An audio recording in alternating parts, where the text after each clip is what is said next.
Welcome to MOTS, where we'll be applying the Manzer or Mosi-Thurlow scale of quantitative analysis of pop culture narrative through a binary system. Or MOTS! This podcast contains spoilers, mature content, and language. Viewer discretion advised.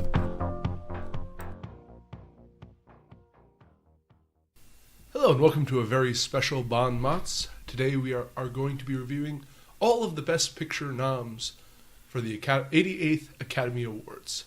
I'm Jonathan Ian Manzer, here with Scott Thurlow. Nominated for nothing. And Stephen Ormosi. Hello. And before we delve into all of the movies, which check out all of our reviews to really get our in-depth impressions, we would be remiss if we did not address the controversy that is surrounding the Academy Awards this year, which is that the lack of minority representation within all of the awards that are offered. So none of us are really qualified to discuss minority issues, as Scott was joking beforehand, but we watched We watched all of the Best Picture nominations, and they were all very white, admittedly. They were, yes. Especially Mad Max. That's absolutely true. I mean, well, it's the post-apocalyptic. But anyways, sure. It's a valid thing. It just, again, I just was touchy that maybe we're not the ones who should be necessarily speaking upon it, but we can certainly talk a little bit about the controversy itself generally. Now, to get a little, since we're going to get a little political here on the worldview, I kind of see the Academy Awards as a bit of a country club of sorts. Yes, I think they've always had that image, generally. And it's really not in a way, a public service. It's more of a representation of Hollywood, the elites especially of Hollywood, and really towards their sensibilities. There's been a lot of controversy over the Academy Awards prior that they tend to pick movies that are what they want to see, and that there is actually a term called Oscar bait, which is movies that are constructed towards the sensibilities of the Academy Awards. So I'm not surprised that I'm actually shocked that this controversy hasn't been around more often. I'm sure that I think it has been in some form. It's just that it's sort of coming more to the head this year, maybe, or it's more prominent this year. Definitely, last year it was an issue, and this is the second year that there have been no in a row that there have been no minorities for either Best Actor or Best Actress. And so, it's been something that's been around, but now people are starting to get really pissed off about it, basically. Again, I don't know how much to go in without becoming controversial. But when I think of an Academy Award nominee, I think of Sidney Poitier, who I love as an actor. But he is, in a way, an actor who plays towards that sensibility. Look at Will Smith this year. I felt that he attempted to, with his portrayal of the NFL doctor, right, to try to bait that Academy Award and try to give a role that they would, approve of is a strong word, but that's kind of what they do. It fits into their mold, essentially. Right. That's what Oscar bait is. Again, it's making a film that you think they would think is worthy, in quotes, of being nominated. For instance, Straight Outta Compton, I have not seen it, in full disclosure, but we will discuss some of the movies that are in Best Picture, and I'm sure this has been a better picture, but I feel that just the way it's constructed isn't a movie that would fit in with that country club lifestyle. It's a rigged game, kind of, in a sense. It's almost like it's a microcosm of the political system, if you really want to get political, but again, like you said, I don't want to delve into it or draw on it too deeply, but nevertheless, it is an issue that I think is not trumped up. It's a legitimate, gripe that... I completely agree, and I know what you mean. Yes, it is kind of a country club atmosphere that the Oscars have, but at the same time, it's also trumped up as the biggest award for films in the year. Sure. So, it's kind of, people that act in films want to be in the running for this type of award, which I completely understand. And I think not only is it an issue of not nominating any of the minority actors and not only black actors, but like Asians and Hispanic actors that could fill that role. I think not only is it a matter of not nominating the ones that had the parts that could possibly be nominated, but I think it's also an issue of where are the roles for those types of actors. Mm-hmm. Sure, I mean that's definitely part of it. I think is obviously like all the roles in these big budget movies, or a lot of the roles in these big budget movies, go to white actors, and a lot of people are saying like, why aren't they there for the minority actors, or why aren't they there for us, basically, So I am going to get a little mildly controversial with posing to you two a question. There is a division between actor and actress in the Academy Awards, which seems also shocking to me that no one has a complaint with that, as you're saying that we're judging male actors separately and we're segregating the genders. That has been brought up before, but yes, it's still standing.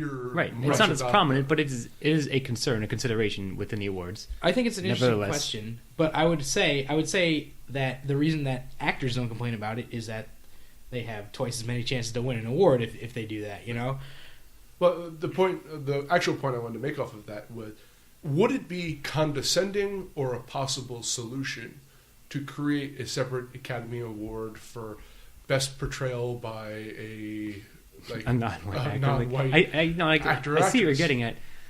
I think a case might be made, again, both ways, as much as I may be qualified or not to speak upon this. It would depend on who you are, whether or not you think it's condescending. Oh, you gave this segment of population, their own category. Why not? Why aren't they good enough to be included in just a more broad general one? I think it would be if they do that, or if they decided to.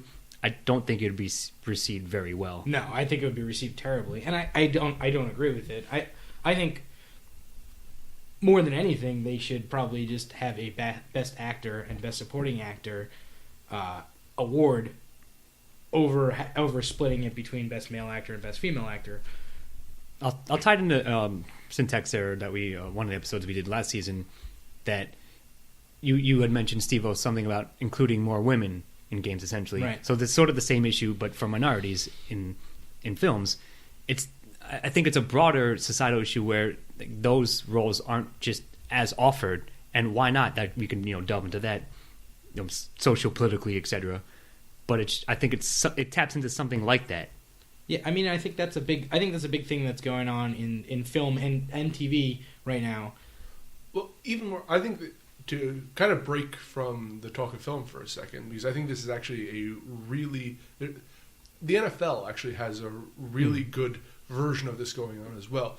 Then that in the past Super Bowl, it was Cam Newton versus Peyton Manning, mm-hmm. and the way that a lot of the punditry for sports was discussing that a lot of them are older white males who they're the man, they're the system. Yeah, and that there is this kind of passive acceptance to Cam Newton, if not sometimes outright hostility, because he didn't fit the mold of what they thought of as a quarterback. As a Super Bowl quarterback, I feel that this is, like, throughout, we're seeing in society today a lot of this kind of bubbling up of that old racial tensions that we haven't seen since probably like the 60s or 70s coming forward again. And I think this in the discussion in film is actually a very important one in another aspect. It's another manifestation sort of it. Yeah, I agree with that in a sense. I would say that it's always been there, but I think that with surfacing, it hasn't. I think it's more obvious with social media these days than it was perhaps 10 years ago or 15 years ago. Sure, I definitely agree with that. But I like I said, I think that I don't think that there should be the whole idea of having a separate category for other races and white people is like segregate. It's like segregation. It's not. It has unfortunate implications, of course. In a sense, I agree. I think that I was just kind of framing it through what already exists. Sure. And I would say that on the surface, there should not be any difference between their acting. Whereas with men and women, I'm not sure that there should be separate categories for men and women, but I think you can make a lot more of a case for that. I would agree with that. They play different roles in films. I mean, I don't know. I can't sit here and solve the racism problem in America for you as applied to the Oscars, but certainly, of course, like I said, there exists a legitimate concern there. I just don't know how to fix it. But and as we said, it's coming because of social media, etc. It's just more prominent. It's more easily brought to the public's attention at large. Right. That it is an issue in our society and in this specific award. I would say that people now are much more easily able to tap into this level of this undercurrent of tension and anger that wasn't necessarily as easy to tap into before. Yeah, I agree with that. So, since we can probably devote an entire episode to this issue, I think that's a good cutting off point. We only had a limited amount of time and resources to see all of the movies this year, and we focused on Best Picture. So I apologize to all listeners that we can't actually give a good response to whether certain movies deserve the Best Picture nomination over others. We are playing with the cards we've been. We fell in line with what they said the Best Picture should be and saw those. I would like to say that we are going to try and get another perspective on this, and hopefully you'll be hearing that when we actually put this out. So without further ado, we're going to delve into the films. We're going to start with our personal opinions on the films. Then we're going to go into what we think the Academy Award, the white privilege that is Academy Award. What we think the bait that they're taking is. And then discuss the MOTS system and what it rates the best film as, and the flaws and benefits that might have gone into the system after about a year of using it. So, for those of you who don't know, the 8 films for Best Picture are Mad Max Fury Road, Room, Revenant, Big Short, Brooklyn, The Martian, Spotlight, and Bridge of Spies. So, Steve-O, would you like to start with your personal opinion, or let's say the best and worst of those 8? That's what I was just going to jump into. I think that we're all going to agree on the worst. Yes. And by I think, I mean I absolutely know that we're all going to agree on the worst. And that is going to be Bridge of Spies, especially in our personal opinions. The movie just really shouldn't have... The movie's a mess of not necessarily plot holes, but just unfinished plots. But perhaps that's a good one to start out with, I think, because it ties into our previous discussion just now that there were certain reasons which we thought were obvious why it was nominated, and were those circumstances not present, it probably would have been completely ignored. Right. It had a lot of star power. To actually go further with that, Steven Spielberg directed it, Tom Hanks starred in it, and the Coen brothers had something to do with the script. Although they looked at the script one time, maybe. But anyways, this is the... I would like to... I think they were over-credited script doctors. Sure. Regardless, I believe that this is that example of... Yeah, I think it absolutely is. I'm going to say, jokingly say white privilege, but it is the mindset of the Academy Award and how it run, that if you have these two people together, you have to give them a nod. Exactly. Right? I think it's a lazy nomination in that sense. Or it's almost a necessary but not right. It's not immoral in a way nod, but it's something they have to do because these people have such influence. That's in the industry. culture of it. Yeah, right. I agree with that. So that's going to be the worst one on my list. Which I also agree with it being the worst film. Yep. My favorite movie that came out, and the one that I wish would win but will never win, is actually Mad Max. I love this movie. It was the most fun I've had in a movie in years, and possibly my favorite action movie ever at this point. Yes, eclipsing Die Hard. No, I agree. It's pretty strong, but go on. It was just an incredible film. So I mean that's gonna top off my list. I could go into the other ones, but maybe I'll save that for a little bit later in the conversation. I'll let you guys do your best and worst. Well, I mean, I agree with both of your picks because I have sort of as I mentioned in the actual review of Mad Max, it taps into nostalgia, but in the best way, and not in the terrible way that many other things have been. And as you said, it probably will never win, but the fact that it's even in the running is sort of a nice little inclusion. And I love that it taps into nostalgia without pandering. Way too... It doesn't make all the references that most things that are trying to tap into nostalgia does. What it does is it references the feeling that you get it's from watching a Mad Max movie. It is the opposite of lazy nostalgia reference filmmaking, in which it takes a setting and world and characters that you probably knew and enjoyed and grew up with, and doesn't just rehash them, but in fact sets them in a new story, etc. And like you said, yeah, it's refreshing to see an action movie of that nature included in the quote serious white Oscar bait films, as we just said. Yeah. But yeah, I like you said, I had a lot of fun with it. I absolutely adored it, and I actually, this is probably speaking more than anything else that I can give it. I ordered it afterwards. I bought it, which I rarely do that with films nowadays anymore. About any of the other. So it might be tied with another one we'll speak about, but certainly I think it was an early nice kickoff, and it still stayed with me. I still thought about it, and like I said, watched it again months after it had come out. Well, would you say on your personal list it was tied? Yes. With another one? Yes. All right, so go ahead. Which is tied with The Revenant for me, which I think we're also going to speak about, because that movie also it has the lineage of the director of Iñárritu, I believe. Sorry if I'm mispronouncing it. I think it's Iñárritu. Iñárritu. I'm sorry. I'm not. I could be. I'm also not qualified to pronounce his name, but I think I am qualified to pronounce that I love this film. And that one, I think, when we get to it, I'll just preempt it a bit, that it has a strong chance of winning Best Picture outright. But nevertheless, I enjoyed it a lot as well. And in the same sense, it was kind of an adventure movie, just not as over the top, of course, as Mad Max. Right. But it still was greatly enjoyable and was well done all around. It also deserves, I think, all the other nods it got in other categories. And yeah, it's closely tied. While, again, the nostalgia factor may win it over Mad Max, I think Revenant was, in fact, a perfect film for this year, and my 1.2 favorite, if you will. I agree with you guys about the poorest film, which is Bridge of Spies. It wasn't a bad film, but it has no business being ever described in the best picture of a year, of all time, even of a month. So, be a bad month. Mad Max is probably the fourth on my list. So I kind of have a tie, and it turns out to also be the tie on MOTS here. Is that for a very long time, Revenant was what I was considering to be the best film of the year. And if it wins, it rightfully deserves to. However, the last film we did, Room, is made for me. Mm-hmm. It is interesting, masterfully crafted, thought-provoking, something that the more you dwell upon it, the more you learn to love it. Somewhat disturbing. All the things we love. I like a bit of darkness in my life. So it to me was made like this is, if people want to pander to the Academy Awards, this movie panders to people with my sensibilities. Sure.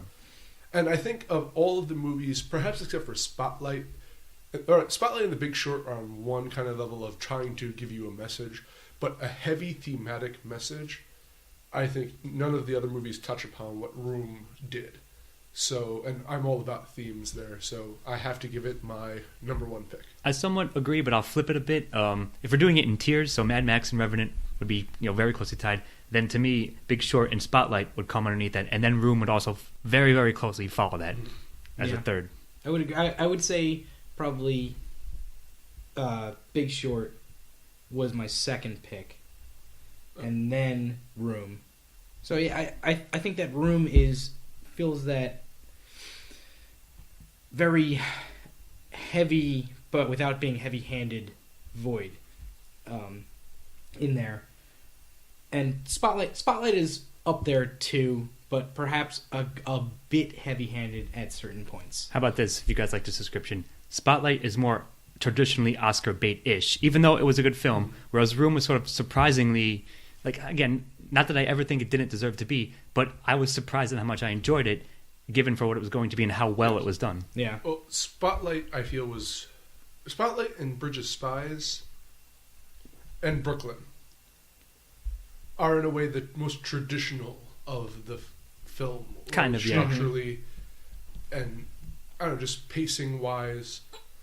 So you have The Revenant and The Martian. I think you can also group together in the similar style of movie. Kind of, yeah. They're both survival movies, sure. Focused heavily on one actor who both of them are up for the best best actor. Yeah, both people that have been, of our generation, two of the biggest actors of our, sure, that have come up through our generation. Big Short and Spotlight were both pseudo-documentaries. Mm-hmm. Mad Max was an action film, and Room was again, I'm going to be biased here, but a masterfully crafted drama piece. So there's actually a nice representation of genre. I was going to say, it's a decent field, even though they could remove British Spies. But no, I mean, like, sure, they have a nice representation as a swath of genres and how well they were done. Let me just real quickly, my bottom one is a movie. We started watching it, and I walked out, and you guys finished it later. Brooklyn, I didn't even bother to watch all the way through. In the opposite sense of Room being your kind of movie, that is not my kind of movie. Although I understand why, again, it's in the running, it just wasn't for me. So yeah, Brooklyn was kind of like a I romance. didn't even rate it because I didn't watch it. It was kind of a romance, but it was done well. Sure, I would say, and like I appreciate it. If you guys claim it was a well done period piece. Sure, that was also a romance. Yeah, and I give it credit for it. Again, for all of these, you can really get our real opinions off of the actual reviews. Sure, right. But again, I enjoyed the period aspect of it. Fair enough. I just think, again, picking from the running itself, that's what I said. Martian is sort of in the middle of the road, like above Brooklyn, sure. And again, I enjoyed it. Just, not that I'm surprised that it was there, just that maybe there could have been something else slotted in. But you asked me what, I couldn't say. Right. But it was sort of like the little brother to why Bridge of Spies was included. I kind of get that sense, but not to say it was a bad film either. That's true. So do you guys want to go into what we think the Academy will? Yes, let's hedge our bets on the Academy. I'm going to short the Academy on this one. I'm going for Revenant as their choice because it's right up there with what they love. I think that Leo is going to get Best Actor for that because, and again, this is kind of cynical. But he's up. He's due for it. Yeah, see, that's the thing. It's sort of like he's the Hillary Clinton, where he's the presumptive nominee. No. I mean, done his time, and now that's completely legitimate. And yeah, it's cynical, but it also I think is valid because we're aware of that fact. And if I was actually betting this, I would bet that way because of that fact because I know that. I would agree with that. I think they'll probably give it to Revenant. I think they might give it to Spotlight. I'd be somewhat surprised if it wins, but Best Picture. What I would say about Leo is you're absolutely right. Like he's kind of up for his turn. He's been nominated a bunch of times, and honestly, I think he's done better jobs in other movies. And I think that this is going to be a makeup one. I think that Tom Hardy did a better job in this movie than Leonardo DiCaprio did. Not that Leonardo DiCaprio did a bad job at all. He was great. Sure, well, but we said Tom that, Hardy was off the wall. We said that on the review, and but. I just forgot the guy's name. Who did The Departed? Director Scorsese. He won for The Departed when Departed was a good movie. There were much better Scorsese movies, sure. Film, but I think that's a good point. Give him the at the time when they feel that he deserves it. They'll give it regardless of whether it's. I think that's perfect time because who else was in The Departed? Leo. And, yeah. So exactly. and Damon as well, which is funny. But no, I mean I agree with all that. Like, cynically that we can say they're going to give it to him because it's about time. But that might be true, so therefore, you can't really bet against it. Now, Mad Max Fury Road could get the Lord of the Rings treatment of a win for the nerds. However, I don't think it will. As much as I really would like that, I'd bet against it. I think that they would view just the nomination as a reward. Right. The nomination is its own, Although I think it's going to win a bunch of stylistic. It'll win other minor, well. like not minor, but other categories. And it was nominated for the second most awards. Yeah, that's true. After behind Revenant, yep, true. So that was for sure. Mad Max was nominated for 10. Revenant was nominated for 12. So I mean, it's up there. They got a lot of recognition for sure. Hopefully, they win a few awards and. I don't think they're going to win Best Picture for it, but I wish they would. Yeah, that's the safe bet I would say is Revenant because of everything we said, and even and as well as it being a very well done film. I couldn't see again. Maybe I'm biased here because other critics loved Bridge of Spies, but I couldn't see them. Well, they have no idea what they're talking about, of course, and we do. Right? I don't think that Bridge of Spies is even. In the same sense there's so many problems with that movie. In the same sense that you just said. Mad Max being nominated for its own award, Bridge of Spies is just sort of fillerly there. The Martian was... I personally didn't love The Martian, and I think that if perhaps Revenant didn't exist, Matt Damon could make a case for getting the Best Actor, but they made, in a sense, the same movie. It's different periods. It was still a survival piece with one man carrying most of the weight. So I think Leo's got that in the bag. The Big Short I love, but I just can't see it winning. I think I'm going to say we might describe it like we like the idea of The Big Short as a film. More like the sum of it is better than its parts. I don't even know if I agree something with like yeah, that seems harsh. That isn't quite what I mean, but I'm not sure. I'm trying how to parse it out. It's not a film, right? Exactly. It brings not a traditional. It is a film that brings to light important issues, but and filmatically, if you will, it may not get there because of its nature. Well, I'll say this: I loved watching the Big Short, but I have spoken to several people who said that they didn't like it or didn't get it.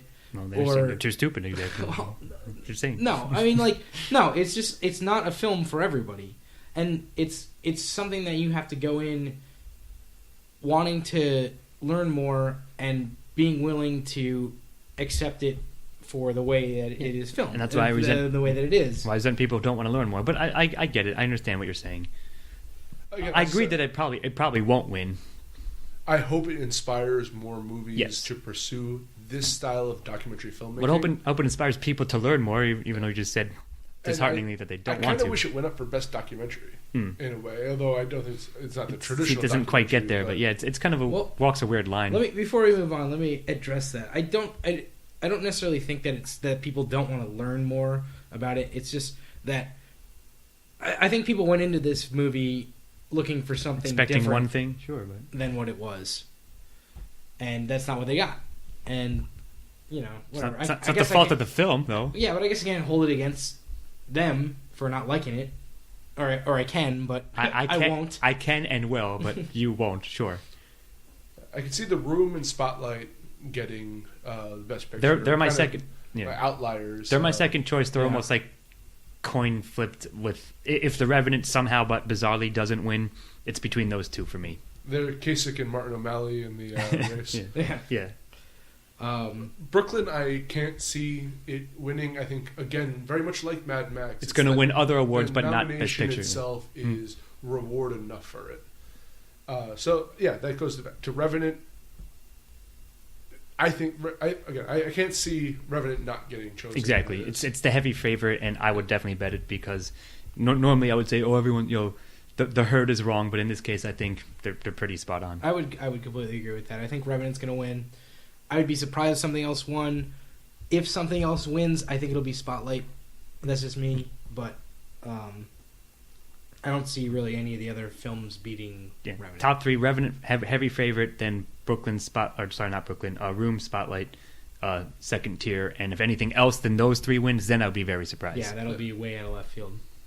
Well, I would be satisfied with any of those three. Yeah. Me, I as well. All of them kind of deserve it. Mm-hmm.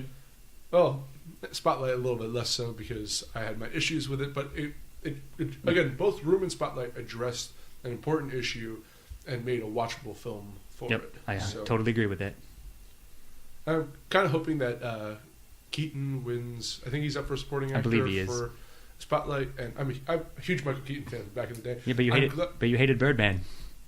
I hated Birdman the film, but I liked his performance. Fair enough. And I'm glad that his career has resurfaced, and I'm hoping that he gets the acknowledgement I've always thought he deserved. You know what though? Before we move on, I want to raise one little point. That speaking of Birdman, it won last year, which means if Revenant wins, the same director would win twice in a row. Yes. I don't know if that's ever happened. It may have, but I think there's such wildly different films that I could see them choosing. We can make a cynical argument where they can't give it to the same guy twice, but they certainly could if he deserves it. I think he's made a good case for himself, and I think they probably will. Yeah. That's all. So to point personally, that out. I think Revenant is a much better film than Birdman was. Yes, I understand that. Honestly, to give a different point of view, I really love Birdman, and I probably liked it more than Revenant, even though I loved both of them. Well, check out both our reviews on those films, and you can see what we thought of them. Yes. Which were wildly different at times. So now we're going to talk about what the MOTS scale had to say. Mm-hmm. Now, this is going to have, I'll get this out of the way, a slight asterisk, because we changed the MOTS scale, modified it a bit about 6 months ago. We updated our version. After Mad Max. Yes. After Mad Max. So 7 of the films were under the new scale. Mad Max is under the old scale. So I think has a slightly negative. It may slightly have changed the score, but it's still got a good score even within using version 1.0, if you will. Just being sure, to keep our what little integrity we have left afloat. And full disclosure. Full disclosure, yes. So we gave Room and Revenant a perfect 10. Then the next on the list is Brooklyn and Big Short with a 9.66. Mad Max Fury Road got a 9.5. The Martian got a 9. Spotlight got an 8. And Bridge of Spies got a 2.66. Which is a big gap. Like we pointed out, I mean, it's funny. Yeah, these are supposed to be Oscar nom films and they're supposed to be great films. And I think Steve described it something like, this isn't really a 2.6 film. It's just that we gave it on our own scale, as we're discussing now. It ended up getting a very poor score. Right. Our scale kind of puts a lot of weight on certain things and takes points away from certain things. And we do it very mathematically, and we do it based on binary choices between 10 topics. And while I think that it does a very good job of getting conversation flowing between us when we're on, each episode about that, I would say that I wouldn't call Bridge of Spies a 2.6 movie. I think it's better than that. It's probably not. Yeah, you gave it a 4. It's probably not approaching a 10. You did call it a better than a 10. I think it's better than a 4 even. Right. It's probably like a, if I was going to randomly give it a But if a 5 number, is a mediocre movie. If 5 is middle of the road, this was subpar. 4 is definitely right around. I think it deserved the score I gave it, which was a 2. But. Yeah, I mean, it wasn't a great movie. It wasn't an Oscar-worthy movie, I don't think. Sure, aside from we pointed out why it's even in here. But I would also say that some of these, if I was giving scores in the same way that most reviewers give scores, I would say that some of these movies would not have scored quite as high either. Well, I would say, again, when I saw Brooklyn, I would have gave less score, but I didn't actually ended up doing the whole episode. Go ahead. Our discussion of this podcast, you brought up a point, Steve, that you didn't prep me to rebut this time. No, so we were talking about the idea of that it's a float because it's still we try to make an objective system, but it's still a subjective opinion. Right. I was saying that what I like about the system is that it really starts to highlight the subtle differences that make a good movie from a great movie, sure. And that a poor selection of supporting cast for a narrative can make the difference between a 10 movie and a 9 movie. Yeah. Whether it has a good soundtrack can make that slight difference. Whether points of dialogue, even. Sure. We tried to figure out what we thought was important to the making of a film. Yeah. And tried to address. And sometimes movies are perhaps unfairly judged, but it's fair within the system we set up. Right, and I completely agree with that. So yeah, Bridge of Spies might have deserved a better score in some other system, but compared to the 10 that was Revenant in our system, it's a 2.66. Exactly.